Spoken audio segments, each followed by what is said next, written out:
વડોદરા મહાનગરપાલિકાના બજેટમાં વધુ એકવાર મલ્ટી લેવલ પાર્કિંગનું સપનું બતાવવામાં આવ્યું છે ને એ સપનું કે જે લગભગ છેલ્લા 4 બજેટથી અધૂરું છે। જોકે પાલિકાએ મામલે હવે બીજા પાસેથી શીખ લેવાની જરૂર છે।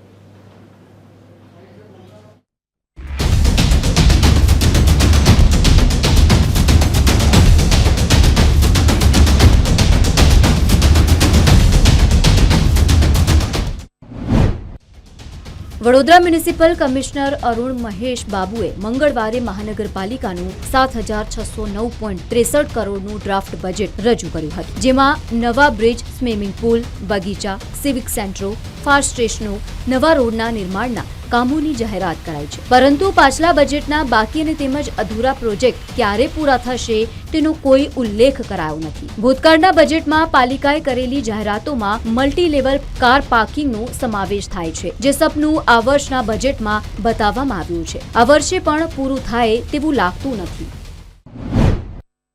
હા, એટલે સમસ્યા તો બહુ જટિલ બની હતી અને રોજનો ટ્રાફિક બહુ જ ઘણો બધો જામ થતો હતો અને આ ગાડીઓ જે અહીંયા જે પાર્કિંગ છે એના કર્યા વગર એનું સોલ્યુશન મળે એવું નહોતું।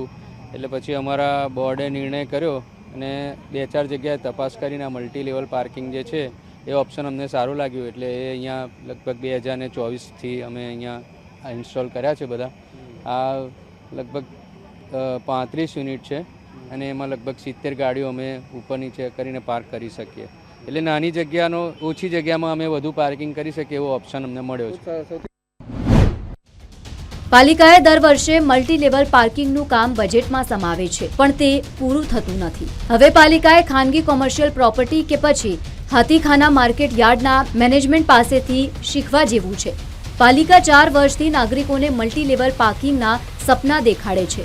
જો કે વર્ષ 2024માં હાથીખાના એપીએમસીએ પોતાના સંકુલમાં મલ્ટી લેવલ પાર્કિંગ યાર્ડ બનાવી પાર્કિંગની જટિલ સમસ્યા હલ કરી દીધી છે।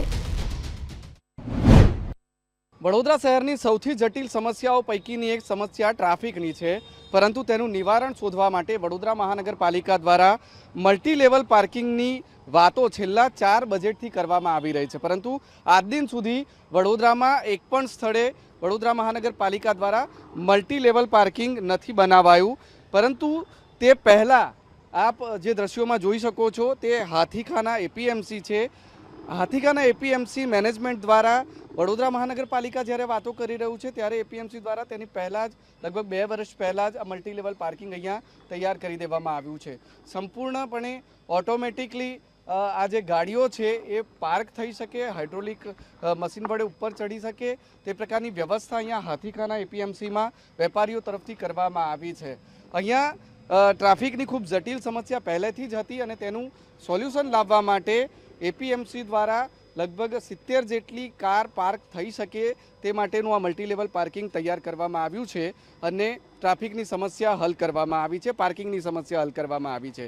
તો બીજી તરફ વડોદરા મહાનગરપાલિકાનું તંત્ર છેલ્લા 4 બજેટથી એકની એક વાતો એ મલ્ટી લેવલ પાર્કિંગની દોહરાવી રહી છે, પરંતુ આજ દિન સુધી તેના પર કોઈ કામ નથી ચાલુ થઈ શક્યું। વડોદરા મહાનગરપાલિકા પાસે પોતાની જમીન છે, પોતાના પ્લોટ છે, ફંડની કમી નથી, પરંતુ તેમ છતાં દરેક બજેટમાં આ મલ્ટી લેવલ પાર્કિંગની માત્ર વાતો થાય છે, પરંતુ પ્લાનિંગ જે છે એ બજેટની ચોપડી પર અધૂરું જ છે।